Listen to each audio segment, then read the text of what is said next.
Assalamualaikum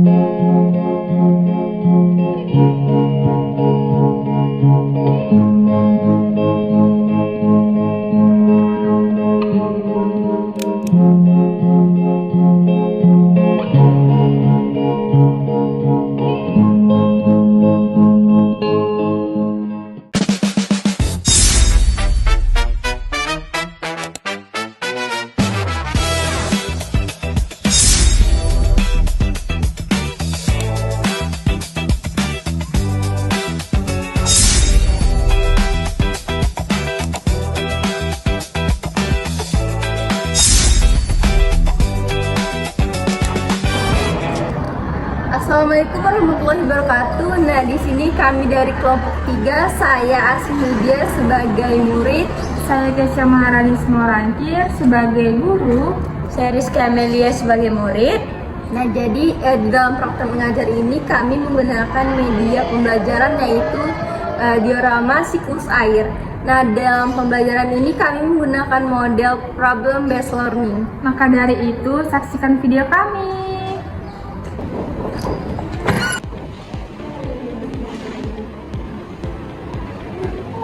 Selamat pagi anak-anak semuanya.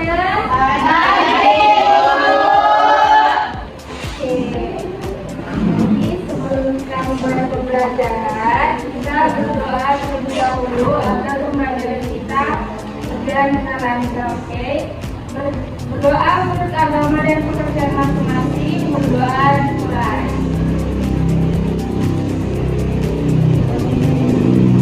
Berdoa selesai. Oke, sekarang ini tanya. Selamat pagi semuanya. Bagaimana kabarnya hari ini? Sehat? Oke, terima kasih. Coba perhatikan di sekelilingnya. Apakah ada teman yang tidak hadir pada hari ini? Baik, hadir semua ya. Sekarang sebelum kita mulai pembelajaran, coba perhatikan di bawah mejanya, di bawah kursinya, apakah ada sampah? Jika ada sampah, tolong dibuang terlebih dahulu ya, supaya kita belajar dengan nyaman. Sudah? Perhatikan lagi bajunya, dasnya diperbaiki, jilbabnya, sepatunya. Sudah? Oke, sudah siap untuk belajar? Lagi ibu tanya, sudah siap untuk belajar? Baik anak-anak, untuk materi pertemuan sebelumnya, ada yang masih ingat kita mempelajari tentang materi apa? Jadi kan di pertemuan kemarin kita sudah membahas terkait tentang sumber energi. Nah, sumber energi yang digunakan makhluk hidup itu contohnya kira-kira apa saja?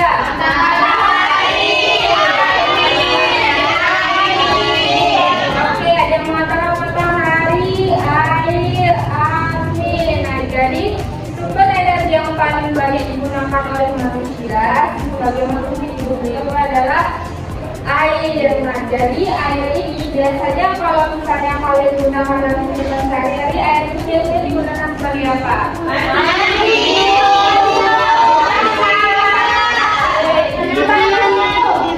Ya, digunakan untuk mandi, masak, mencuci, dan minum. Baik anak-anak, tadi kan sudah menjawabkan bahwa air yang kita gunakan itu biasanya digunakan untuk mandi, untuk minum, untuk mencuci piring, mencuci baju. Nah, jadi ibu mau bertanya nih, kira-kira air yang kita gunakan dalam kehidupan kita sehari-hari itu kan kita gunakan tiap hari kan? Kira-kira kenapa air yang kita gunakan dalam kehidupan kita sehari-hari itu tidak cepat habis? Karena ada hujan, Bu. Karena ada hujan, kemudian airnya terus bertambah. Ya, airnya terus bertambah. Oke, tadi ada yang menjawab karena terjadi hujan. Nah, pertanyaan ibu selanjutnya adalah kenapa setiap daerah itu memiliki perbedaan? Misalnya ada daerah yang mengalami banjiran kalau misalnya hujannya deras, tapi di daerah lain itu mengalami kekeringan karena musim kemarau. Kira-kira ada yang menjawab? Karena kita harus banyak, Bu. Ya, Harus banyak pohon ditebang. yang ditebang. Jadi anak-anak dari kondisi lingkungan tersebut ternyata dapat mempengaruhi ketersediaan ketersediaan air. Nah, bayangkan jika satu hari air bersih yang ada di permukaan bumi ini tidak ada, otomatis segala keperluan kita yang berhubungan dengan air, yang berhubungan dengan air itu akan terganggu. Misalnya, kita tidak bisa minum, kita tidak bisa mandi, dan kita tidak bisa mencuci pakaian. Nah, oleh karena itu anak-anak penting bagi kita untuk memahami bagaimana proses terjadinya ketersediaan air yang ada di bumi dan bagaimana cara kita menjaga ketersediaan air yang ada di bumi tersebut. Nah, jadi sebelum kita masuk ke materi inti kita, Ibu akan memberikan asesmen awal kepada kalian. Nah, asesmen ini adalah untuk mengetahui sejauh mana pemahaman awal kalian. Nah, jadi asesmen yang Ibu gunakan ini berupa pernyataan benar atau salah. Nah, nanti kalian akan jawab sesuai dengan pemahaman kalian benar apa salah. Nah, kalau jawaban kalian benar, kalian boleh mengangkat tangan kalian. Kemudian kalau jawaban kalian menurut kalian salah, kalian boleh mengangkat tangan kalian sebelah kiri. Paham? Nah, jadi pernyataan yang pertama itu adalah benar apa salah. Tujuan ini merupakan sumber air bagi manusia. Benar atau salah? Oke, ada yang jawab benar, ada yang jawab salah. Dan jadi jawabannya itu benar ya anak-anak. Hujan ini merupakan sumber air bagi manusia. Karena dari hujan kita air tersebut ada. Kemudian pernyataan yang kedua itu adalah air dapat berubah menjadi uap ketika terkena panas matahari. Benar apa salah? Oke, ternyata ada yang jawab salah. Nah, jadi anak-anak, jawabannya itu adalah benar ya, bahwa air itu dapat menjadi uap ketika dia dipanaskan. Kemudian pernyataan yang ketiga itu adalah benar atau salah, bahwa air yang di sungai itu akan selalu habis jika kita gunakan secara terus. Oke, masih ada yang jawab salah juga ya. Nah, jadi jawabannya itu adalah benar. Air yang kita gunakan. Oke, jadi jawabannya itu adalah salah, bahwa air yang kita gunakan, misalnya air yang kita gunakan itu ternyata tidak secepat itu habis. Oke, jadi kira-kira sudah paham? Jadi sudah paham anak-anak? Pernyataan yang ketiga tadi kira-kira yang benar semua tadi siapa? Asih, Ana, dan juga Dara. Oke, tepuk tangan dulu.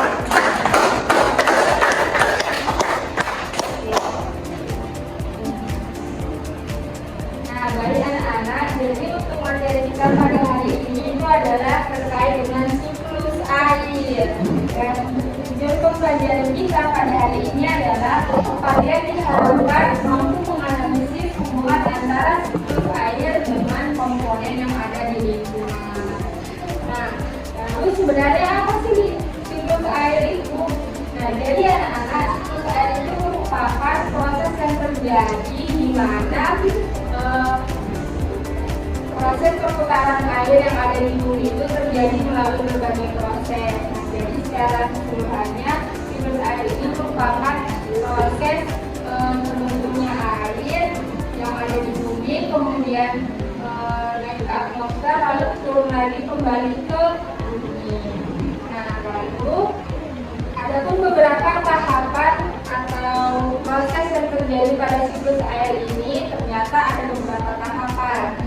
Nah, jadi tahapan siklus air yang pertama itu adalah penguapan atau evaporasi. Nah, penguapan atau evaporasi ini merupakan tahapan awal di mana terjadinya siklus air. Nah, jadi pada penguapan atau evaporasi ini, air laut atau air danau atau bahkan air sungai yang terpapar oleh sinar matahari itu mengalami penguapan. Nah, uap air tersebut akan terbang ke atmosfer bumi. Nah, jadi setelah tahapan penguapan, selanjutnya tahapan yang kedua itu apa kira-kira? Kondensasi. Nah, jadi pada tahap kondensasi ini adalah di mana uap air yang tadi melayang kabel ke bumi itu berubah menjadi titik-titik dan membentuk awan. Paham sampai sini? Oke, selanjutnya tahap kondensasi yang tahap ketiga itu adalah presipitasi. Nah, tahap presipitasi ini adalah tahap di mana ketika titik-titik air tersebut dalam bentuk awan sudah tidak mampu menahannya lagi, kemudian air tersebut akan jatuh ke bumi. Nah, air yang jatuh ke bumi ini disebut sebagai hujan. Nah, disinilah proses air itu terjadi. Nah, setelah presipitasi, tahap selanjutnya itu adalah infiltrasi. Nah, jadi air hujan yang jatuh ke permukaan bumi itu akan diserap oleh tanah. Nah, jadi air yang diserap oleh tanah itu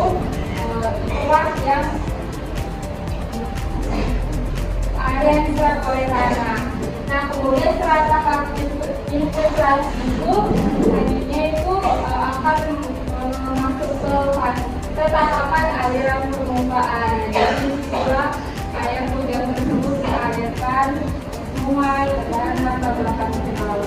Oke, sampai sini paham semuanya anak-anak? Tadi penguapan itu adalah evaporasi. Nah, jadi sebelum kita masuk ke kasus, Ibu ada menampilkan media sederhana berupa diolah air. Boleh bantu Ibu dua orang? Ya, Ibu. Silakan.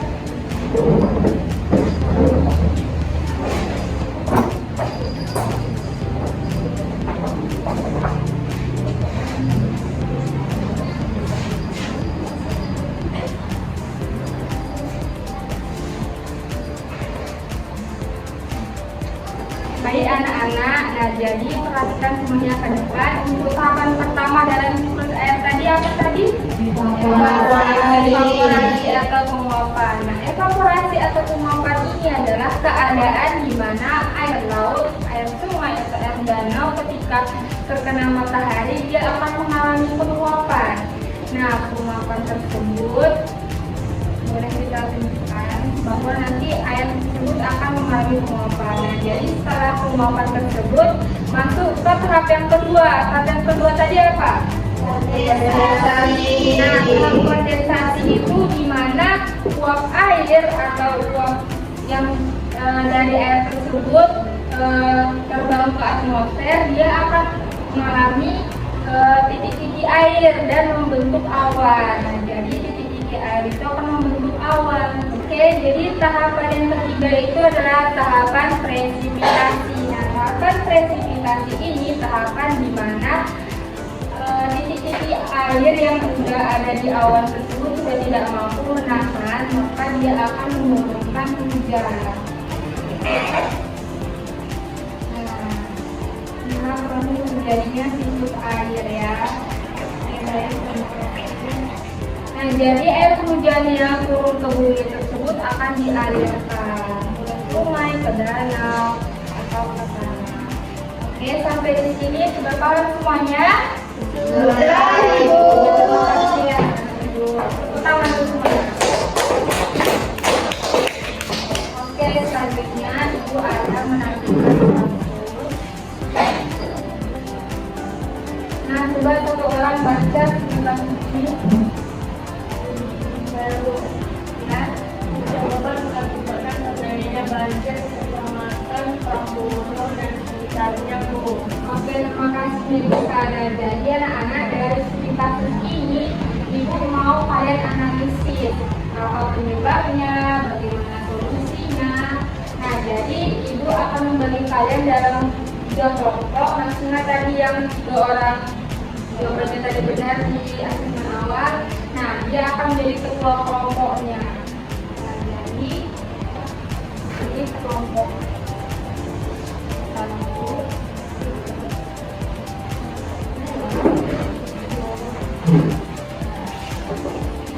Nah, jadi pahami dulu apa yang mau ditanya di LKPD tersebut, perhatikan pertanyaannya, lalu kalian analisis dan kalian jawab.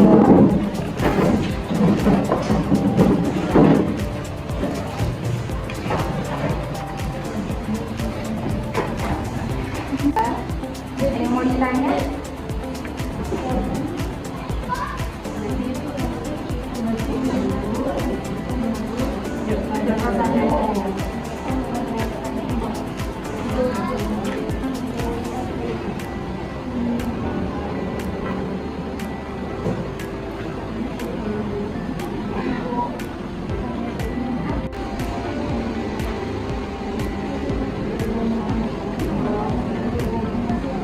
Oke, sekarang untuk anak yang berada kelompok ini besar.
Yang mau ditanya?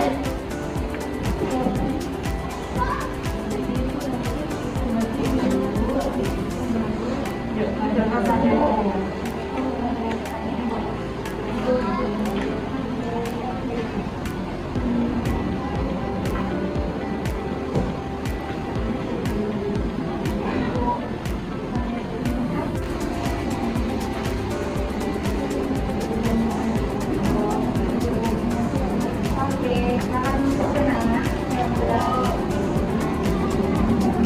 kelompok ini besar.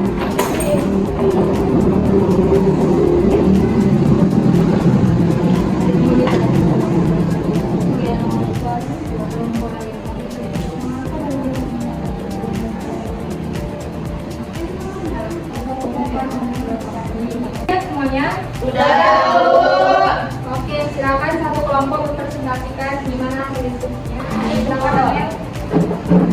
Baik, perhatikan dan dengarkan ya.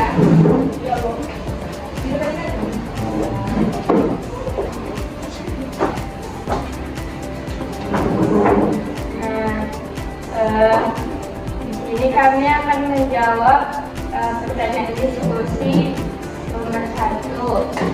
Bagaimana proses siklus air dapat menyebabkan terjadinya hujan yang sangat lebat hingga mengakibatkan banjir?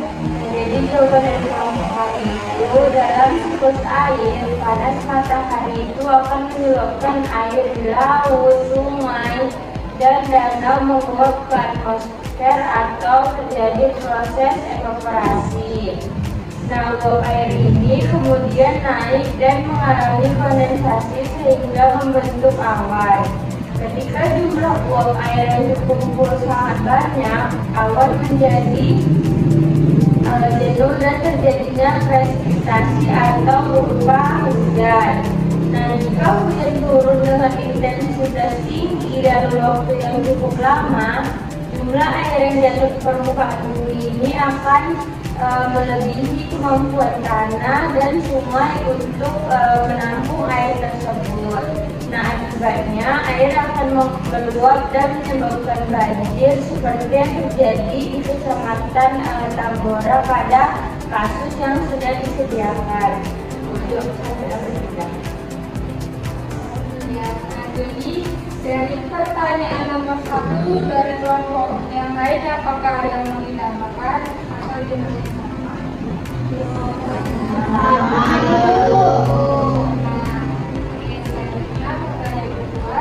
Pertanyaan kedua, mengapa banjir lebih mudah terjadi jika air hujan tidak dapat meresap ke dalam tanah? Jelaskan hubungannya dengan siklus air. Nah, jadi air hujan seharusnya meresap ke dalam tanah melalui proses infiltrasi sebagai bagian dari siklus air. Namun, jika tanah sudah melebihi kapasitas, air akan tertutup atau memiliki sedikit daerah resapan. Nah, air hujan ini tidak dapat masuk ke dalam tanah. Lalu air tersebut kemudian akan mengalir ke permukaan tanah menuju sungai atau daerah yang lebih rendah. Semakin banyak air yang mengalir di permukaan, semakin besar kemungkinan terjadinya genangan sehingga akhirnya menyebabkan banjir. Oleh karena itu, berkurangnya infiltrasi dalam siklus air ini dapat meningkatkan resiko terjadinya banjir.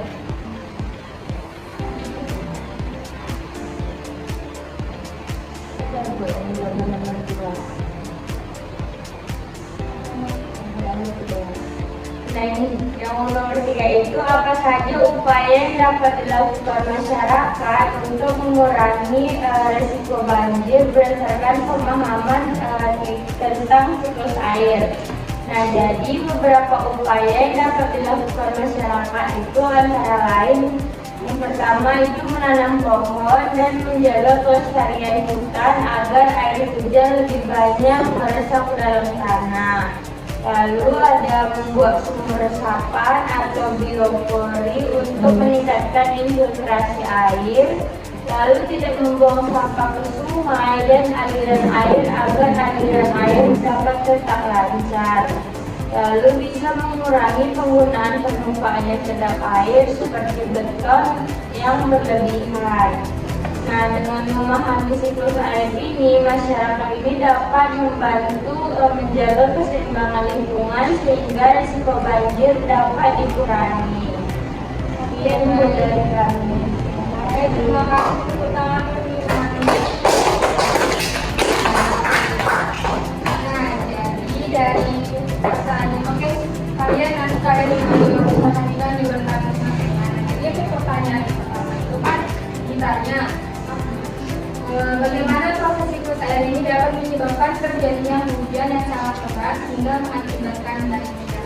Nah, jadi kan telah dijelaskan bahwa siklus air itu terjadi melalui berbagai tahapan. Tahapan yang terakhir itu adalah infiltrasi, di mana air hujan itu turun ke permukaan bumi. Nah, jadi kalau air hujan yang turun ke permukaan bumi ini dengan sangat deras, kemudian untuk wilayah aliran itunya tidak bisa menahan ketersediaan air yang turun dari tanah tersebut, maka akan mengakibatkan yang namanya banjir. Nah, kemudian untuk pertanyaan yang kedua itu adalah mengapa banjir lebih mudah terjadi jika air hujan tidak dapat meresap ke dalam tanah. Nah, seperti yang telah dijelaskan juga sebelumnya, bahwa air yang telah turun ke bumi dan meresap oleh tanah, tetapi tanah tersebut tidak mampu meresap air yang turun ke bumi tersebut, maka akan mengakibatkan banjir. Nah, untuk pertanyaan yang ketiga, bagaimana cara atau upaya kita untuk melestarikan ketersediaan air bersih? Nah, tadi juga telah disebutkan oleh semuanya. Jadi ada beberapa cara. Yang pertama itu kita tidak boleh membuang sampah sembarangan. Kemudian kita tidak boleh menebang pohon sembarangan supaya air itu tetap terjaga kebersihan dan airnya. Oke, sampai sini paham semuanya? Paham, Bu. Oke, Baik anak-anak, dari pembelajaran kita hari ini apakah menyenangkan atau tidak? Menyenangkan. Oke, menyenangkan. Kira-kira apa hal baru yang dapat kalian temukan pada pembelajaran kita hari ini? Saya Bu, Oke, silakan. nah ternyata siklus air itu dia adalah proses dari air yang terjadi secara terus-menerus Bu, dari permukaan bumi sampai ke atmosfer Bu, lalu kembali lagi ke bumi. Oke, benar ya anak-anak bahwa siklus air itu terjadi melalui beberapa tahapan. Nah, kemudian kira-kira siapa yang bisa menyebutkan pembelajaran kita hari ini? Saya Bu, Silakan Fauda. perkembangan kita hari ini yaitu siklus air adalah proses perkembangan air yang terjadi secara terus-menerus di bumi, di mana dia ini ada 4 tahapan. Yang pertama itu ada evaporasi, kondensasi, presipitasi, dan infiltrasi. Dan siklus air ini juga bermanfaat untuk menjaga ketersediaan air nanti sebelum hal itu. Oke, baik, terima kasih Fauda. Nah, sebelum kita menutup pembelajaran kita, Ibu ada asesmen akhir untuk kalian.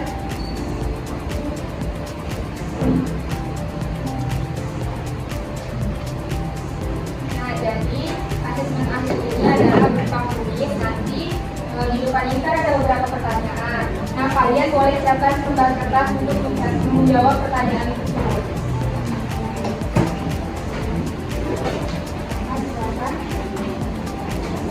Sudah? Oke, untuk pertanyaan pertama, silakan dibantu dulu lalu dijawab ya.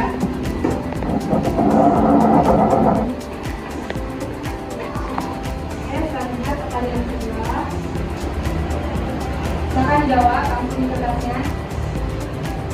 Ini agak maklum ya, agak sedikit kesalahan. Selanjutnya pertanyaan ketiga. Sudah? Sudah, Bu. Sudah, Bu. Oke, pertanyaan yang keempat.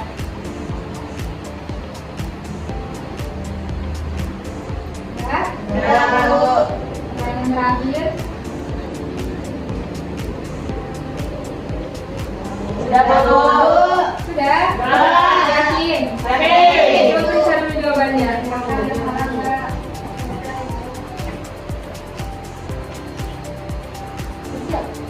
Sudah, Bu.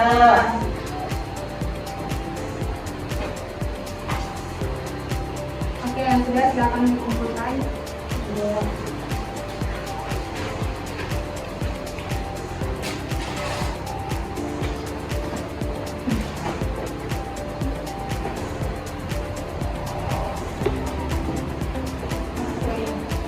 Jadi, kajian selesai sudah pertemuan kita pada hari ini. Nah, sebelum Ibu menutup pembelajaran kita pada hari ini, Ibu menyampaikan tugas saya untuk selanjutnya. Jadi untuk materi kita selanjutnya di pertemuan selanjutnya itu adalah terkait tentang ekosistem. Kalian boleh mempelajari pelajaran tentang ekosistem di rumah, dan untuk pertemuan selanjutnya kalian boleh memahaminya. Oke, sampai sini sudah paham? Sudah, Ibu. Oke, Ibu tutup pembelajaran kita pada hari ini. Ibu tutup dengan ucapan terima kasih dan sampai jumpa lagi. Selamat pagi semuanya. Baik, Ibu.